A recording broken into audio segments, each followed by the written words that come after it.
Welcome to another episode of Drunk Guys on Chick Flicks, the podcast that sees you when you're sleeping and knows when you're awake. Gross. I'm your host, Matt, and with me, as always, is your co-host, Garrett. Hi, I'm Garrett. Merry Christmas, Garrett. Merry Christmas, Matt. It's been a long month full of holiday cheer. Yeah. And here we are at the end, and what are we watching for our ultimate Christmas spectacular thing? Extravaganza. Nice. We're watching Love, Actually, which I've been fucking waiting for. Actually what? No, it's like Love, Actually, is just the name of the movie. I feel like that's poor English. I mean, I don't know, but I think you mean to say not good English. Ungood English. The cool thing about this episode is it's episode 25. It drops on Christmas Eve, the 24th, and Christmas is the 25th. And it's our Christmas episode. Christmas. Like the real one. Happy Christmas, Gary. I will fucking kill you. I've got presents. Right? God, I love Harry Potter. I said Gary too, and you didn't even notice. Yeah, it rhymed with Harry in the gag. I'm fine. Continue. Love Actually came out in 2003, written and directed by Richard Curtis, who directed really only 5 things, including this. So there was this, Pirate Radio, this video short called Take That and Fake That, Happy Now. I don't know what that is. No idea. The movie About Time, and a TV short called Red Nose Day Actually, which I think was like a spoof on Love Actually.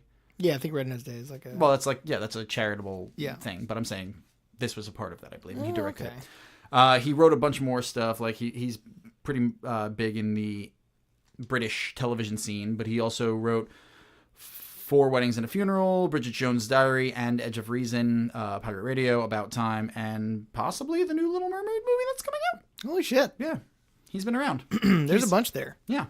Pirate Radio I never saw. I didn't see it either. I've never seen About Time either, but I think About Time is like, it's on our list. Oh, that should be. Is Philip Seymour Hoffman in Pirate Radio? Yeah. Yes, okay, I'm just making sure.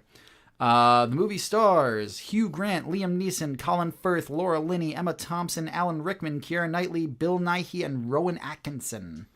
Wow. I believe there's a shit ton more people in it too, but those were the top billed ones. You said Andrew Lincoln or anything? He's not one of the top billed ones. Wow, Andrew Lincoln's in this movie, I know for sure. I know Billy Bob Thornton's in it too, and he's not top billed either. I don't remember. He's in the movie. Okay. Or at least that's what the trivia said to me. Okay. This was your pick. You insisted on this being the Christmas of Christmas. Well, because it's like, it's Christmas and it's multiple stories around Christmas. It's like a lot of mini movies all in one. It's a couple, and like one of them might be having an affair, and then it's like the new British Prime Minister, and then it's like someone who just lost their wife, and then it's like someone who just got married, but it's like not Liam maybe Neeson, in love with it? someone else. No one knows, Matt. No way to know. So, I don't know, but it's like all of these people at Christmas at the same time. I just feel like you're and steamrolling me here. It's cute. This movie came out when I was like still in high school. Yeah. Yes, because 2003 is when I graduated high school. And I'm younger than you. Just by a bit. And tot. Well, not that. Tot. So, I don't know. I just like this movie. Not only is it like one of the best movies within the genre that I can even think of, it is charming and fun, and it is super hyper Christmassy. Sure. And like, I don't know. It makes me feel like Christmas.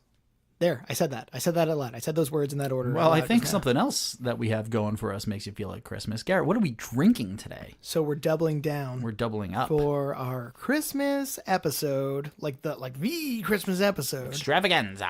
We're doing some boozy eggnog. Really? Boozy eggnog? Which is just going to be some old granddad bourbon eggnog and some cinnamon. Nom, nom, nom, nom, nom, nom, nom, nom. Yeah, that's pretty all right. And we got Anchor Brewing's Christmas beer. Winter Warmer? It's their holiday ale. It's their holiday winter warmer. It's called Merry Christmas, Happy New Year. I think that's what it's called. Yeah, that'll be cool. I expect that to be in the same vein as the other like 5 holiday beers we've had so far that are just kind of spiced. I'm like, can't drink 12 of them. Sure. But yeah, that's what we're drinking. So we feel super Christmassy. Yeah, I'm pretty stoked. We're both wearing bathrobes and like pretending that we just opened presents, which is nice. I'm going to put on some fuzzy slippers shaped like bear paws. Bear claws. Donuts. You are drowning. I am sinking this podcast with me. You are drowning in yourself. Yeah, no, I'm incredibly excited to watch this movie. So, I mean, trivia-wise, is there much? I've got some trivias. Cute. Cute. The word actually is spoken 22 times by many different characters throughout the movie. I feel like Hugh Grant can't say a sentence without saying the word actually. Actually, then it's like one of the first lines in the movie is actually him narrating it. You just said actually. Fuck. I thought I was going to say fuck you, but it's Christmas, so no. Really did. So just fuck, just an expletive fuck. I was just frustrated. Yeah, I get it. And I didn't direct it at you. Merry Christmas. Merry Christmas to you. Thanks, dude. Apparently Sir Anthony Hopkins, Michael Gambon, and Gambon. Dumbledore. First Dumbledore. Or second Dumbledore. I think it's second Dumbledore. And Michael Crawford were all considered for the role of the Prime Minister, which is something. Simon Pegg was considered for the role of Rufus. Kate Ashfield was considered for the role of Sarah. Rowan Atkinson's character, this is under the spoilers section in the trivia. I've never seen this movie, so I have no idea who these people are or what they're doing. Okay. Rowan Atkinson's character was initially supposed to be an angel and was going to disappear as he walked away from Liam Neeson. I am so glad it's not that. Well, you said you love Christmas magic around the Christmas movie. I do, but this movie is just like cute and grounded and regular. And I feel super regular. Well, I feel like it would have changed my whole feeling on the movie, to be honest. Interesting. That's about it. That's all I wrote down. Interesting. So you've never seen this movie. You've made it to 33 years old without ever seeing this movie. I've made it to 33 years old without seeing a whole bunch of movies. I've never seen The Notebook. I've actually never seen The Notebook. Yeah, that's what I'm saying.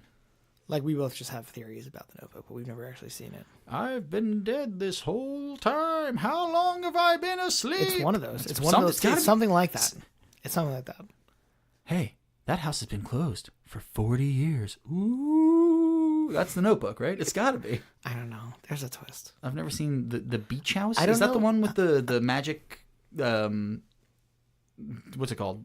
Mailbox? Yeah, I think that's. Yeah, I've never seen that one. Wait, no. The lake house, not the beach house. The beach house. The townhouse. You ever see is that the one with the box? Okay. It's the lake house. That's a Sandy B movie. Another also. Sandy B joint. Ooh, damn. Is anybody on the list of people that I mentioned a returning person for us? I know Kate Winslet, as per one of the trivia points, shows up in this movie, but only in the background as a part of someone watching Titanic. So, that's funny. Yeah. No, we haven't had Keira Knightley yet. She's in a bunch that are probably going to head up with us. We haven't had Liam Neeson. What about Laura Linney? No. I don't think so. The Rick Man? Definitely not. Definitely no Alan Rickman. We'll probably see a whole bunch more Hugh Grant, but this is actually our first Hugh Grant movie. Ooh. Notting Hill. I went to Notting Hill. 2 Weeks Notice. I went to 2 Weeks Notice. Something about a baby. I went to Something About a Baby. You're ruining Christmas for me.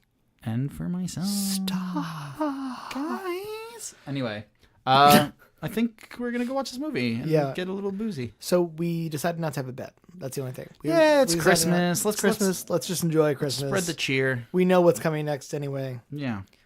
It's pretty telegraphed. The writing's on the wall, for the next movie. What wall? What writing? Where? Don't go in the bathroom. Okay. My wife is going to be furious with you. Don't ask what I used. What did you use? So if you've seen the movie, keep listening. If you're going to watch along, pause us here. And as always, we're sorry for whatever happens next. And we'll see you on the other side. Merry Christmas! Ho, ho, ho. Merry Christmas. He was sad at the end. He was sad. Yeah, why?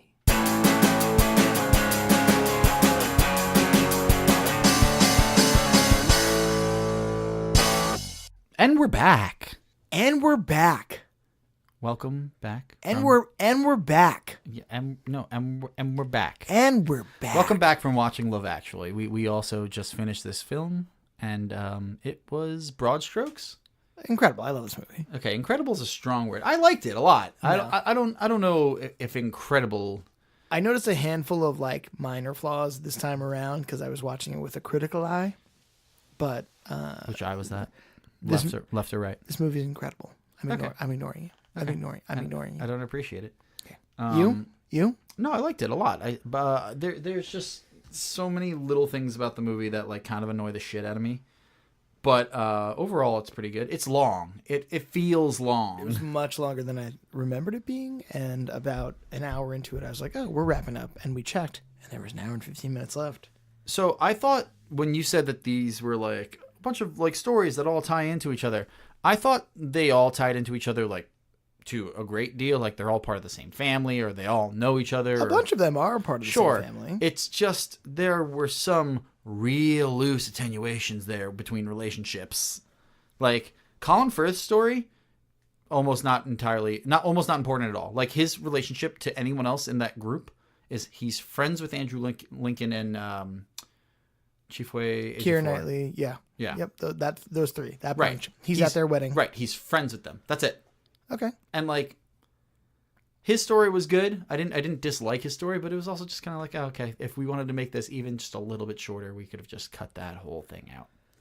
So the thing about this movie that I think makes it so great, right, is that it does this like cross section of like every type of person, right? There's like Colin Firth, right, is the guy who got cheated on, right? Right. Emma Thompson is the person who's like might be getting cheated on, or like the affair might be happening. That's Alan Rickman's like wife. She plays Alan Rickman's wife. Right. Alan Rickman plays a cheater, or a prospective cheater, right? Andrew Lincoln and Keira Knightley, it's like this unrequited love storyline. The young guy, Colin, right? The guy who goes to America. Oh, God, I fucking hated that story. It was so dumb. But he's like a super young version of like, I don't know, trying to find love or whatever. And like, he was trying to find sexual he wasn't trying to find love. No, but you know what I mean? Like, but that was like one angle of it. Like one guy just out to like try to have sex or whatever. Just bang around America. Who else we have? Liam Neeson. We have someone who lost the love of their life, like died, you know? And is trying to help his stepson discover like first love or something. Yeah. That's the best story of all of them. I would agree. Laura Linney, someone who is like a lonely person who like wants to find love but has like family issues, and like as a result of the family issues she feels inhibited and whatever else. Like you'd be hard pressed to find someone in this movie that you couldn't in some way identify with. Yeah. Like you couldn't in some way be like, oh, I've been there. Oh, look at that. I've known someone who's there. You know, Sure. It's like it's everyone, and it, you know, it's no one, and it's all these relationships coming around Christmas and like leading up to Christmas. It starts 5 weeks before Christmas, and kind of gives you a countdown the whole time. Oh fuck! I don't really know the relevance. Bill Nighy. It's actually someone who's like overlooked the value of his friend and finding love in a friend. Right. Well, the opening monologue by Hugh Grant. We forgot Hugh Grant too. He says, like, you know, I just feel like love's all around. And he says, like, you know, that could be any kind of love, like brotherly love, like friendship love, like any kind of, like that. Love is actually everywhere. All around. Sure. So good. Sure. I feel it all around me. Right? Yeah, that song did not get old at all. Toes. I thought that was funny. I thought it was like a running gag. It was great. No? You got annoyed by that song? I got annoyed by the song. Not by the story, by the song at some point. Okay, so we have no bet to hit upon. Yeah, that's true. That's frustrating. It's frustrating for me. Let's say I won. I won. Sure. If you want to say that. It feels so good to have won the bet. If you want to win it that way, I guess. Yeah. With that asterisk. I can't. Did you just have a really hard time saying asterisk? I think I just had a stroke. Are you okay? I'm fine. Asterisk. Do you smell burnt toast? Always. Is that bad? That's always bad. Unless you're actually burning toast, and then you should be aware that you're burning toast. And then I never burn toast. It's my superpower. Hubris. Just, I guess. Hubris with regard to toast preparation. All kinds. Great. Any kind. So, anyway. So I won the bet. I'm pretty glad about that. So we drank two things. We had Old Granddad Bourbon Eggnog. Yeah, that was not my favorite. It was so good. And we had this conversation off the air, but like, what is the real way to make eggnog? Because there have been differing opinions. So you can buy pre-made pre-made eggnog. No, right? I understand, but I'm saying, what's the liquor in like eggnog? Well, so I happen to know that Evan Williams, a bourbon, right, puts out their own eggnog with Evan Williams in it. Okay. So I think like old-fashioned eggnog is bourbon. I think that's real. Okay. I think I would want to put vodka in it because that's like closer to a White Russian, and I feel like that is like kind of like a tasteless alcohol. So just like you're just tasting eggnog. You're a tasteless alcohol. But I've also heard like white rum. That's the most fucked up thing you've said to me in 25 episodes. Merry Christmas. Slam the door. Merry Christmas. Merry fucking Christmas. White rum, I could also see because that's like what people put in coquito, which is like Coquito. Yeah. Great. so delicious. Yeah. Good. Coquito is like really similar to eggnog too. So I could see. Have you ever had? This was my first time having eggnog ever. Have you ever had coquito? Yes. Yeah, they're similar. Pretty similar. Yeah. Except better. Better. Coquito is like legit. Ugh. What are you, sucking Coquito's dick right now? Let's move on. What the fuck were you saying? Oh, yeah. So Evan Williams like puts out their eggnog though. So I think like bourbon is legit. So anyway, I thought it was delicious. You smelled the bourbon too much as you were bringing it up to your I don't like face, the smell of bourbon. Not a bourbon drinker. but the taste was just a delight. Sure. Ugh, God. Spicy and milky and... We should move on to the beer though. So we doubled down here, or doubled up, as Matt said, which was witty. We had this Anchor Brewing holiday beer. It's just called Merry Christmas, Happy New Year. Yep. Winter warmer style ale, whatever. It tasted like all the beers we've had so far for Christmas. Yeah, pretty much. It tasted A little lighter.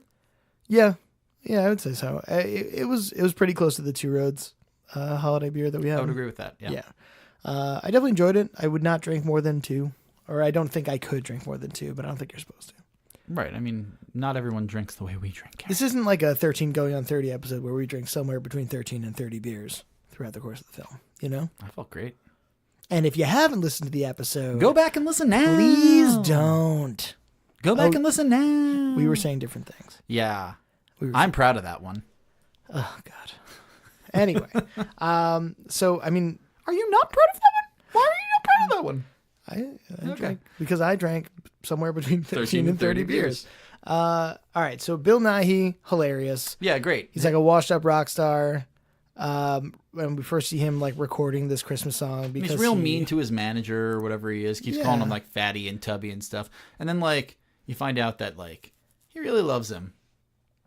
Yeah, well, I mean that's what you come to learn by the end, though, right? Because it's been his only true friend through all the years. Right. Like his relationship's not work out, and like his career's in the toilet, but like this guy stuck with him. They made money together. They had fun together. Like, you know, and then they hug, which is very sweet. And then they get pissed drunk and watch porn, which is weird, but okay. But like to each their own on Christmas. Weird. You know what? Weird. I changed my mind. Weird. Oh, that's totally normal. Weird. I enjoyed that story. I really liked Alan Rickman's story, like his story with Emma Thompson and all that. It's one of those things that every time I see Alan Rickman, I'm like, oh, I love Alan Rickman. Oh, he's being a bad guy. I don't care for him being a bad guy. Oh. R.I.P. R.I.P. Right? Yeah. That was really audible. I know.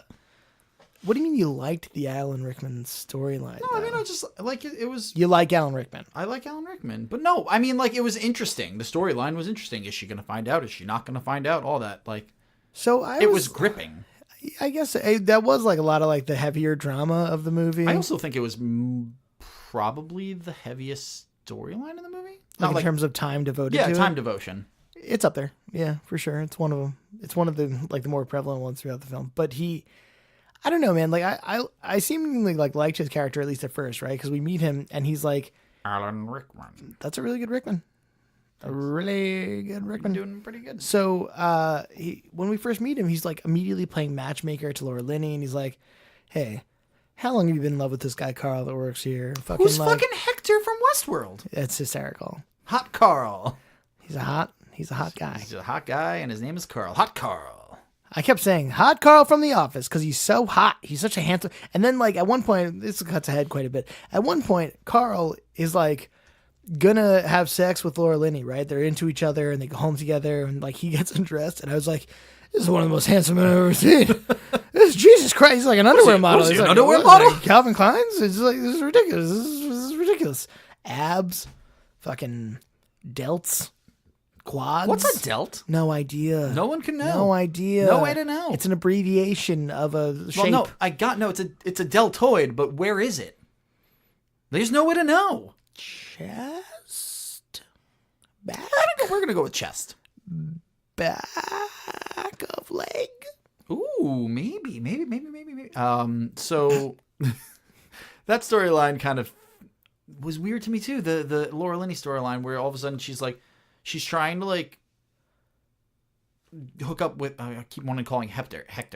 Carl, who also plays Hector. And then all of a sudden, Carl, who also plays Hector. Yes, I got it. But then all of a sudden, there's like this wrinkle in her storyline where she has this like mentally ill brother and whatever, and it just kind of came out of nowhere. And I was like, oh, okay, that's off-putting. I don't think it came out of nowhere. They're like breadcrumbing it the whole time. Did they? Because she's getting calls, and Alan Rickman's saying like, "All right, go ahead, answer your phone again." Oh, I didn't even notice. She's answering her Nokia brick phone. Which just makes me think of Jurassic Park 3. Oh yeah, right? Look at you. Hey. Makes me think of it too.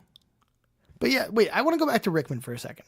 Because I think Rickman's really interesting at first, and he's likable, and he's playing matchmaker, but he's also like, kind of gets seduced by his secretary, who has like really wide eyes and doesn't blink much. I was going to say, who I was kind of into in the beginning, and Garrett's like, no, she's creepy. And like, as the movie goes on, I'm like, oh, fuck, she's creepy. That's like, no, she's interesting. Where's this going to go? And I was like, no, she's creepy. And she doesn't blink.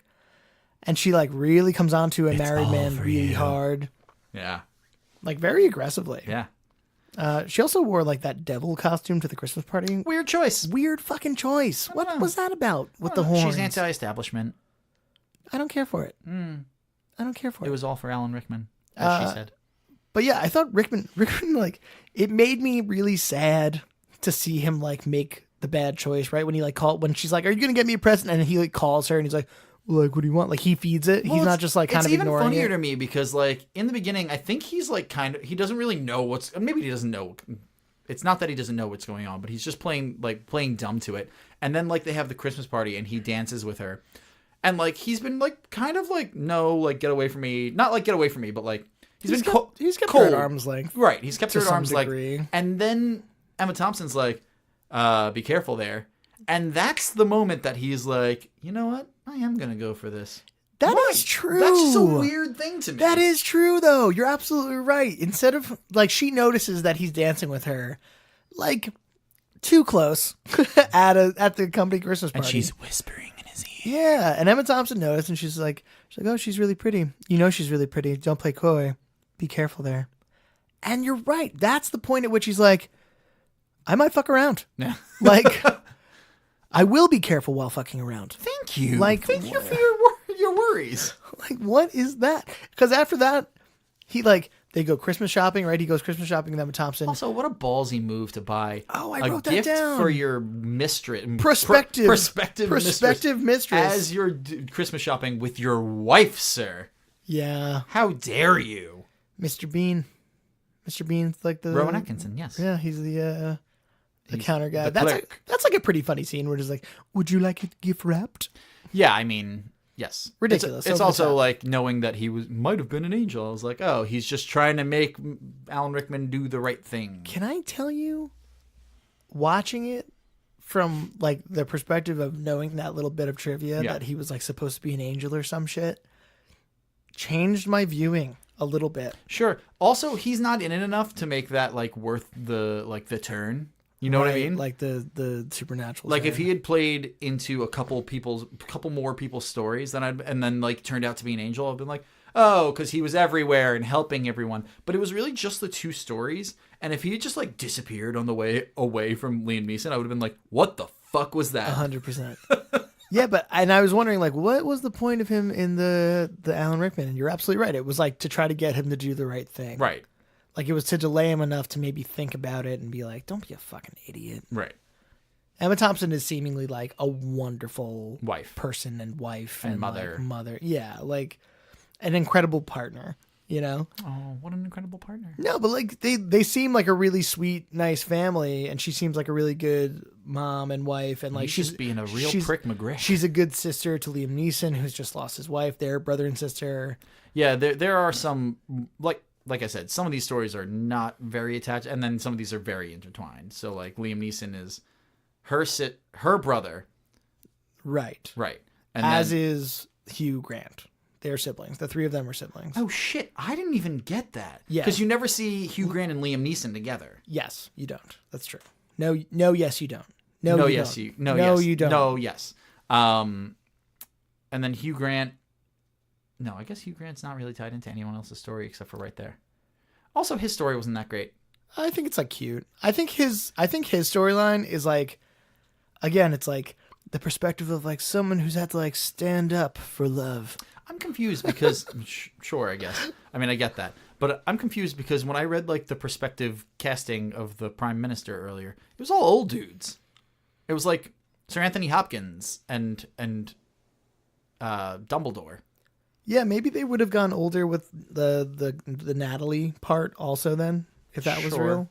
Man, Billy Bob Thornton, what a douchebag, huh? Oh, man. Billy Bob Thornton played the president, Portman. Billy Bob Portman.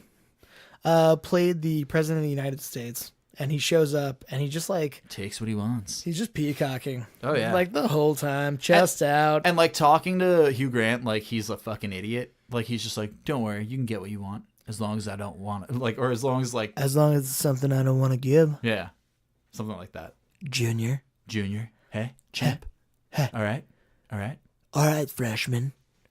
It felt like that.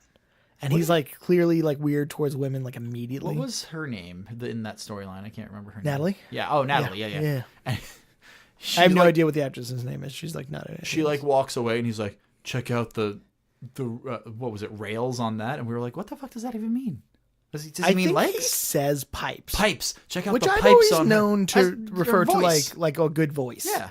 He's like, check out the pipes on that. I was like, is he mean legs? Is that what he means? I don't know if he meant chest or legs or Chesticles? or hiney even. A hiney. Or a hiney even. Ass. Did you? Yeah, I did. Ask me? Ass. You sound like Linda from Bob's Burgers. Oh! Ass. Anyway. Yeah, so he's like the worst. Billy Bob Thornton's the actual worst. It was really funny too, like that whole plot line is basically like summed up in Billy Bob Thornton is the president. He comes there, like Hugh Grant and Natalie are like flirtatious, and like you could tell that Hugh Grant is like charmingly befuddled and like really into Natalie or whatever. The Billy Bob Thornton is alone with Natalie for 30 seconds, and Hugh Grant walks back in, and Billy Bob Thornton's like trying to kiss her or like coming on to her, and clearly like sniffing aggressively her hair or something. Yeah, he's like very aggressively like pushing himself towards her, and then it's creepy when she leaves. Like, I hope to see you much, much more as I'm around here in the future. Blah blah blah blah blah. Right? Beep bop boop. So, I mean, it leads to like a really good portion in the movie because the president came and it shows them negotiating with like British officials, and it never tells you what they're negotiating about. It's like, well, that just won't work. Well, we can't do that. Well, it doesn't feel like we're getting anywhere. Maybe we should just postpone this. And it's like, no points are actually there's made. Specifically no issue ever discussed. And I looked at that and I was like, this is so that like this portion of the movie, no one could object to it. Is so unobjectionable. Yeah, like no one could be like, oh, well, like, you know, they were for Brexit. So, I mean, like, I'm not for Brexit. So, right. Like, I mean, I understand what the president was saying. You know, whatever the fuck. Like, there was no actual issue discussed. It's just like, we want this. Well, we can't give you that thing that you want. And the president walks out like dick in hand, being like, hey, we fucking did it in there. And what's his name? Hugh Grant's like, no, you know what? No, we didn't. Yeah, fuck you. Hugh Grant gives this like really good speech at this press conference where he's basically like, well, you know, a relationship based on bullying isn't a relationship at all, or a relationship. I'm not that a we chicken, want to you're a continue. turkey. That kind of thing. Yeah, 100%. Right. And he basically says, you know, I'm going to be much stronger and stand up and whatever. And they play this really triumphant music over the back. Oh yeah, it got me. It got me too. I was totally in it. I was like, fuck, yeah. And he's like making eye contact with Natalie the whole time too. And it's like suggesting that it's like, I'm going to stand up for the country, but also for Natalie. I have a question about this. And it's just like, the whole time that like he like has a thing for her and she clearly has a thing for him. Yeah. Is there like scandal there? Is no there... zero scandal? Okay, so he's single. They make it a point to like talk about how single he is. Right. So what? And she's also single. What is the reason that he didn't go after her for any reason? I think he just started this new job and she was like on his staff. I feel like that's like a smart professional thing, like generally, right? Like he didn't want to Lewinsky it. Got it. Jesus. Did you watch that? Jesus. Did you watch that documentary? No. Oh my God, crazy. What is that on Netflix? It was like A&E or History Channel or something. Netflix tonight. Netflix tonight? Question mark. This episode brought to you by Netflix. No, don't say that. Don't say that. They'll sue us. Oh, okay. Yeah. No, not brought to you by Netflix. Yeah, we like Netflix though. Sometimes The Office, right? The Office. No, okay. something else. Sabrina, so good. Anyway, there wouldn't have really been a scandal. I think he was just like holding off. I think he was just being like British and fucking easing into it and like I don't know. And I think he didn't realize like just how he felt until he saw Billy Bob like fucking trying to Billy Bob be a douchebag. The thing about that storyline that is nuts to me is that we don't see much of it after that. Yeah, there's a big gap. And then she sends him a Christmas card and I think a gift where she's like apologetic about what happened with Billy Bob. It is not your fault. And like he fucking like very clearly was being like a creep and they established that he was a monster. Yeah. And it's like she's like, it wasn't anything. He's just there and I'm so sorry. It's like, what the fuck are you apologizing? Like that was a weird thing to me that she apologized for that. And however, I don't know if she was apologizing for what happened and more just like I'm apologizing if that turned you off. Maybe. Like to me, if maybe that like put you off. That wasn't clear to me. That super wasn't clear to me. It was unclear. I'm saying I think that might be what they were going for. In that same note, though, she says like it's actually super cute. She closes the note by saying like I'm actually yours, love, Natalie, and like he's like holy shit, like that's his realization. Like I love this girl. I love this woman. She's great. I need to, go after her. So he like goes after her and he finds her and he's going door to door in her neighborhood because he doesn't know her address and he's looking for her. Oh, and that leads to another point. But then they go to the school play together and they kiss and it's great. Sorry. So it leads to another point. No, so it leads to another point. So we know that she lives in the same neighborhood as his sister. His sister is Emma Thompson, who is married to Alan Rickman. They established all this earlier. So he's going door to door in her neighborhood, which again is his sister's neighborhood. And at some point, he knocks on the door, and Alan Rickman's like secretary, prospective mistress answers the door. So is Alan Rickman living in the exact same neighborhood as his prospective mistress? I think so. She lives next door to Natalie, which is hysterical. I don't know. I noticed that and I was frustrated by it. I was like, this is just down the block? Down the block? Maybe the writer got confused and he put the wrong person at the door or whatever. You think that? No, I don't. Yeah. Not at all. That was one more little thing about one more little way in which the stories are even so slightly interwoven. You know what I mean? Right. Like, oh, Natalie, she lives next door to me. You've seen me a bunch already in this film. Bye. Door closes. I think that's the last time we see the secretary also. Yeah, I think so. Huh. I forgot her name. No, it doesn't matter. Prospective mistress? Never matter. Martin Freeman's story, also very kind of on the outskirts of the whole thing. I think that's mostly comic relief. It is. They're like softcore porn actors. It's a weird, silly story, but I actually kind of liked it. Yeah. Like the actual like feelings behind it that they like actually seem to like each other or whatever. Right. I enjoyed it. Right. Also, it got me with the comic relief. Every time they cut back and they're they're pantomiming having sex, I'm like, this is ridiculous. He asks her out while she's like faux blowing going down on him, and then like she's like sitting on his face, or supposedly like she's like fake sitting on his face, and he's like, "This is so great. I just don't normally meet people that I can talk to. This is so wonderful. I can't wait to go out." Like it's so light and stupid and funny. Although there's like nudity in those scenes, right? And then there's nudity in like one other portion of the Laura Linney storyline. And it's like, is that what these movies are? For these two very quick scenes of nudity? They said fuck a bunch. Oh, yeah. You're right. They did say fuck a bunch. But it actually took me off guard because that was like the first thing is that someone says fuck. Natalie says shit. she's like, oh, now I've said shit in front of the prime minister. He's like, well, you could have said fuck, and then we'd be right. We'd be So when Hugh trouble. Grant says fuck, I'm like, oh shit. I guess maybe PG-13. And then she goes, and then she says, well then fuck. And then I was like, oh nope, R has to be an R. Number 2, there you go. Immediately an R. That's actually really funny too. Later when he comes to pick her up at her house, the door opens and she doesn't realize he's at the door, and she's walking down the stairs. She's like, where the fuck did I put my fucking coat? This is fucking ridiculous. Like, that's pretty good. Yeah, I enjoy it. There was a lot of like that what's behind the door type humor in this. Yes. Right? Yep. 100%. Like especially at the end when Colin Firth goes to Portugal to find his Aurelia. And he like thinks that she's gonna be at this door, and it's like this old man. It's like, her dad. He goes to her house, but it's like she's not home. Right, and he's like, "Oh, I'm here to see your daughter or whatever." I think he says like, "I'm here because I'm in love with your daughter." Oh, that's what it is. And then he calls out, and then one of his daughter, who's like a larger woman, walks out from behind, and she's like, "Me?" And he's like, no, your other daughter, yeah. Aurelia." And then they follow him to the restaurant where Aurelia works. The whole town follows. I love that comic beat right there. Like literally, like 40 people follow them to the restaurant where she's waiting tables, and then they have a conversation. Portuguese, by the way. Portuguese. Well, just because we spent the entire movie, we're like, are they speaking? Is that Italian? Sounds. I don't. Oh, Portuguese. Got it. Portuguese. But they were in France? Were they in France? He was in a house in France trying to write a Marseille. book. Marseille.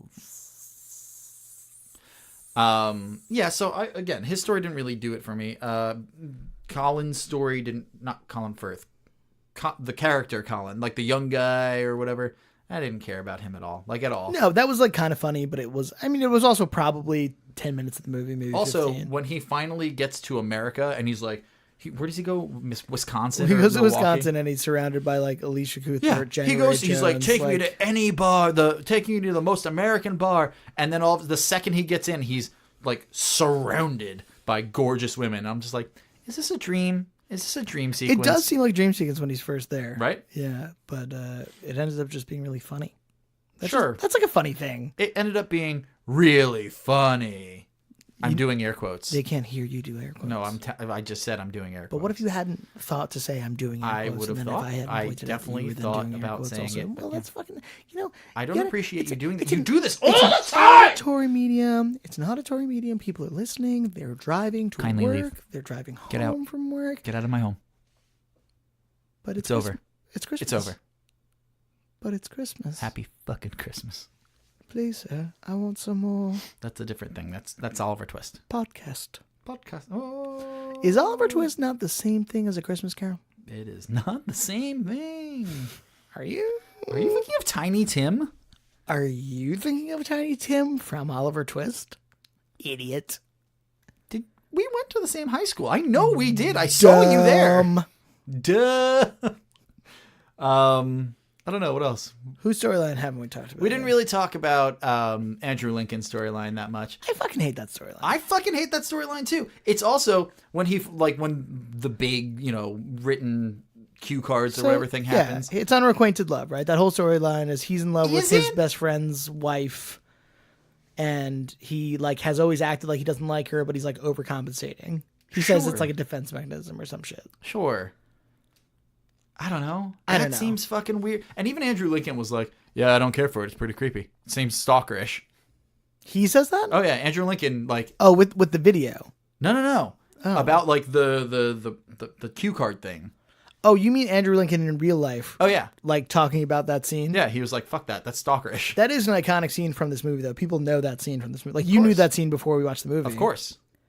It is there is a sweetness to it, right? And it is super romantic. But it's also your best friend's wife. Go away. Also just really creepy. Because, again, he's had all these feelings for her and fine.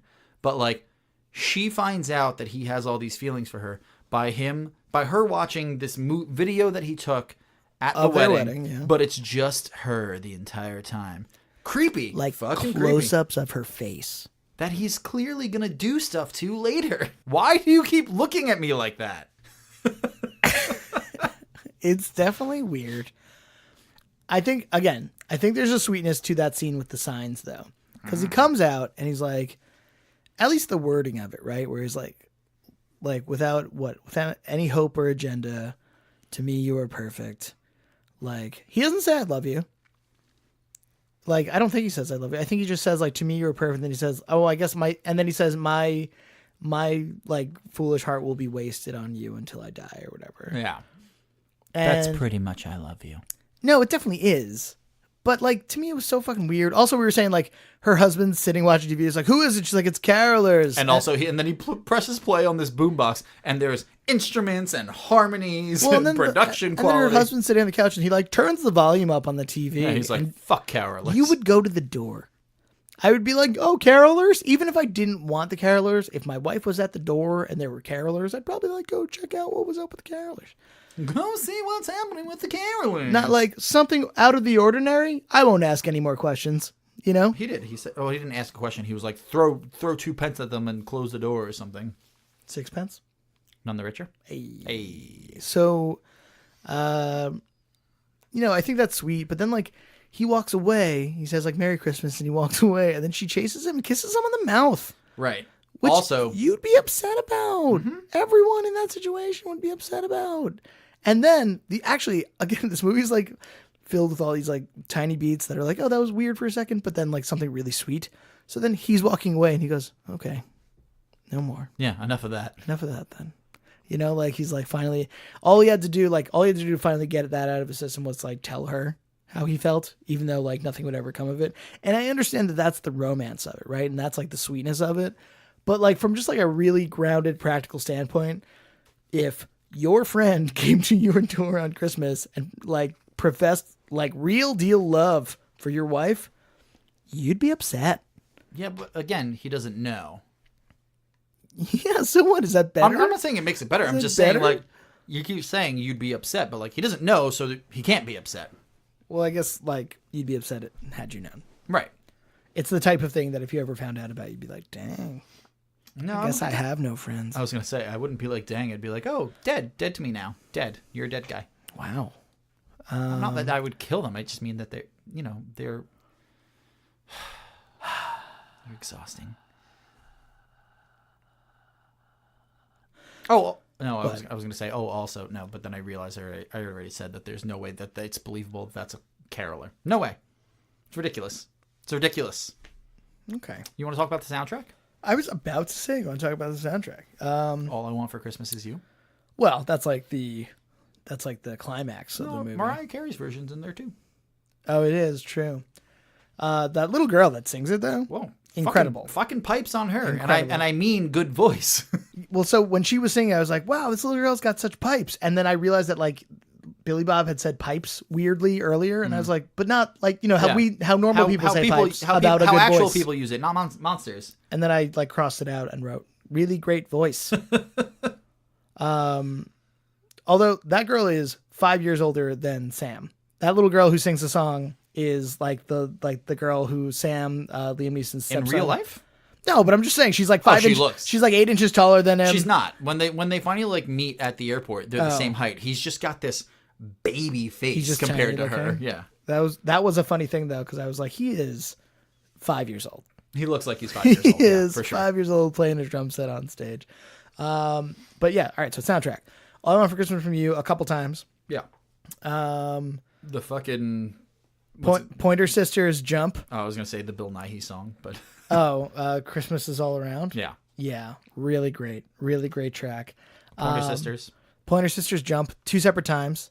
Yes. One scene in which Hugh Grant is just dancing around, feeling himself. Hugh Grant has said that he hates that scene because he thinks a prime minister wouldn't do something like that. Perhaps not. Mayhaps. However, at the funeral for Liam Neeson's wife, which is another amazing scene, I think, in this movie. Because I would honestly, dude, if I knew I was going, I would plan my funeral too. I'd be like, here's the soundtrack at my funeral. Here's what I want you to do. I want you guys to do X, Y, and Z. So I guess it suggested his wife died of cancer or something. Like she knew she was dying. And she basically planned this slideshow of her life for the funeral service and everything else. And she wanted him to play the Bay City Rollers' Bye Bye Baby. Yeah. While the slideshow ran. And it's actually like a beautiful moment. And he's it's a really heartbreaking moment. It's really heartbreaking and really nice at the same time, weirdly. Sure. Like it's just like real love and like real respect and like real, I don't know, like the music is perfectly fitting and everything else. The other funny thing about the funeral, or the only funny thing about the funeral, the funny thing, a funny thing, a thing about the funeral is that a thing happened at the funeral. He says, she also told me that my date should be Claudia Schiffer to her funeral. Yeah. Who, at the end, Liam Neeson bumps into like a single mom at the concert, like after the show's over. Her name is Carol, played by Claudia Schiffer. Claudia Schiffer. That was a really funny little nod. That's like really good. I like that. Hysterical even. And then at the very end, you see that they end up together. Yes, they do. We see 1 month after. We didn't really talk about the Liam Neeson storyline. I mean, a little bit, but... We haven't finished soundtrack. Yeah, no. Smooth by Rob Thomas and Santana. Carlos Santana. All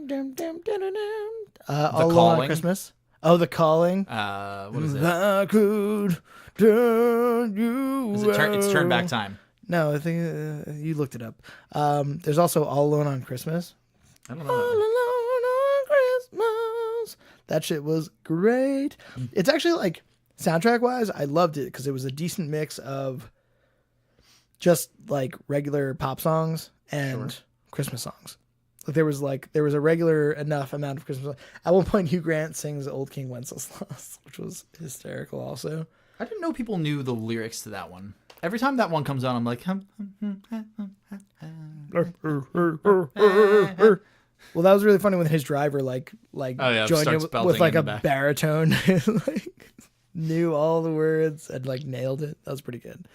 I'm sorry. What did you want to talk about, Matt? No, the Liam Neeson storyline. We didn't really talk about it. I mean, I said that it was my favorite, but like the most honest and like realist love that like comes out of this entire movie is the love that like is formed between the stepdad and a stepson while he's trying to help him like get the girl or whatever.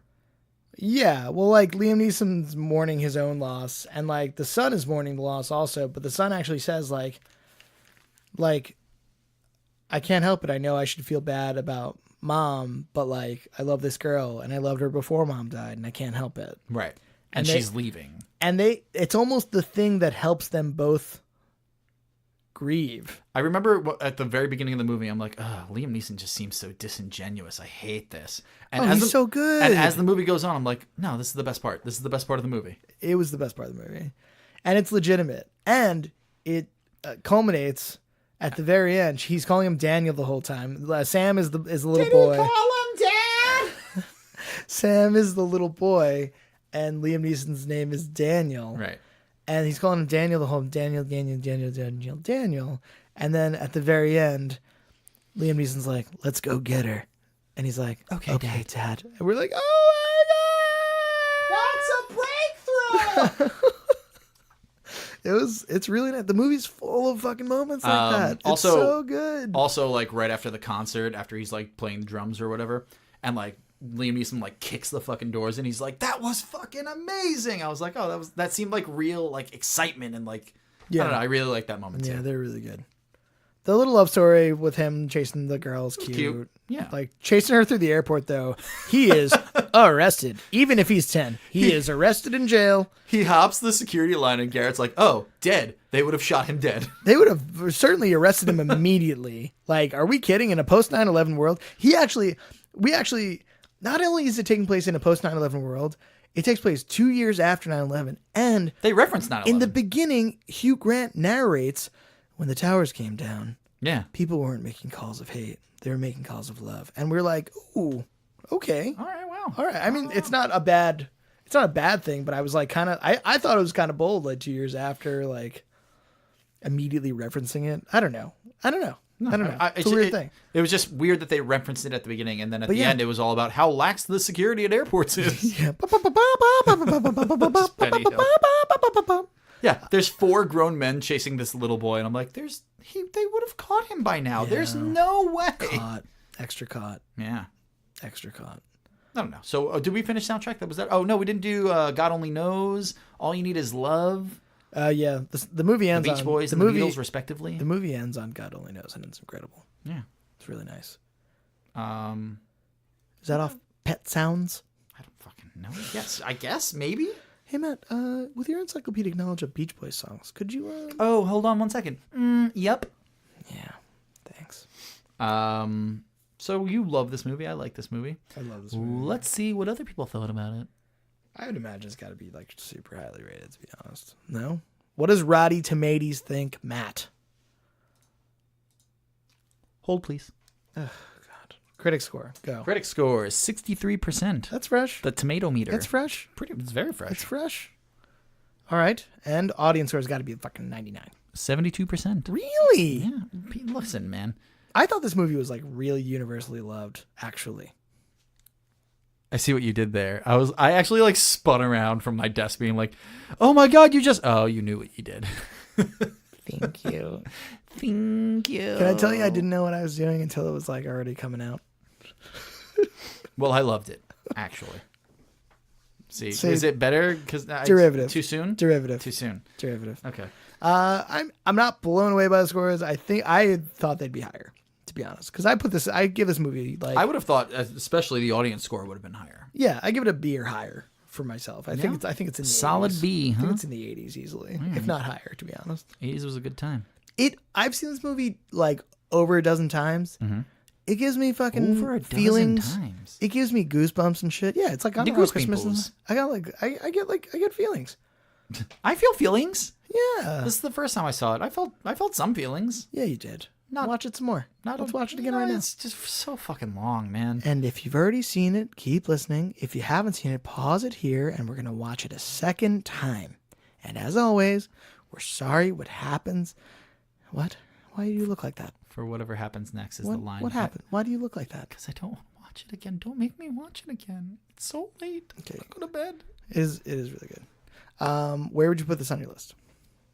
Oh, hang on. Let's see.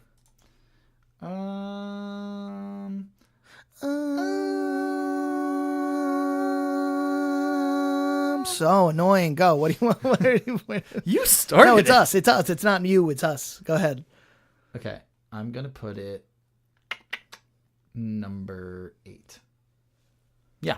I'm going to shift down You've Got Mail to number 9. And Spice World will stay at number 7. And number 1, as always, is Devil Wears Prada. And number 25 this week is Made in Manhattan. Hey, you ready for this, cowboy? Are you ready for this? Number 3. Wow. Yep. Aggressive move. Number 3. Number 1, Moonstruck. Number 2, While You Were Sleeping. Oh, I'm sorry. Number 3, Love Actually. Pushing number 4 is now Devil Wears Prada, which had been 3. And what's last? Made in Manhattan. It's always going to be Made in Manhattan. Closer together. Okay, so bold move. Yeah. Yeah, I get it. It's up there. I get it. I love it. It's really good. I assumed it'd be close to the top. If you legit wanted to like put it on right now again, I'd probably watch it right now again. Yeah, I've got better things to do. I'm just saying, I'll probably see it again this Christmas season, within the next couple of days. I'm just saying, later tonight, I'm gonna watch it again. Just as I fall asleep and then dream of it, and then wake up and watch the parts that I missed. Yeah, start immediately where I forgot. Oh, that's the worst thing. What? Watching a Netflix show or something, and then realizing that it didn't stop you until 3 episodes. No, it's didn't stop you until 3 episodes later, and then it did are you still watching? Oh yeah. Well, I hate when I'm watching something as I'm falling asleep, and I must have nodded off for a second, because when I go to rewind it, I'm like, well, I remember this part, but how do I not remember this part? Yeah, doesn't make any sense. I rewatch so much. It's terrible. Wasting our lives. Do you think? Do you think this movie died? It's 15 years old now. No, not even a little bit, right? Not even a little bit. I think it holds up too. There's some sign of the times shit, like Nokia bricks and giant VHS tapes. Giant VHS tapes, but realistically, yeah, it's pretty. It's pretty timeless, I think, for the most part. At least for now. I don't know. I mean, I guess timeless doesn't mean for now, but I think I could see it holding up for the foreseeable future. Yeah, I would agree. I don't think it deserves to die. It's nice enough. I'm curious about how they chop this up for TV, like, because there's a lot in this, and like they're really putting a 2.5 hour block for this movie.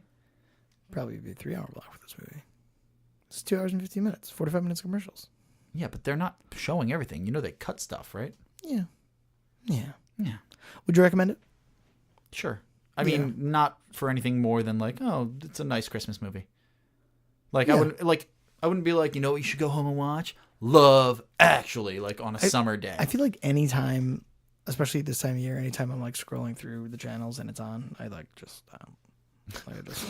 just watch this movie over when we and over found where again. we're landing, you know, just leave it. Hon, right again? Yeah. Again with Love Actually? Yeah. Don't you want to go outside today? Nope. Nope. And then finally, do you think it belongs in the genre? Yeah, of course. It is the genre. It is the genre. Do you think this was as good of a Christmas movie as I thought it would be, for like the Christmas movie that we were watching this year?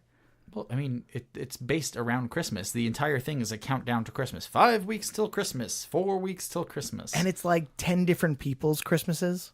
Yeah, it's a lot though. Like, and like I said, I liked it, and I already said that I thought it was long, but like, you could have dropped out 2 of those stories, and I would have been happier.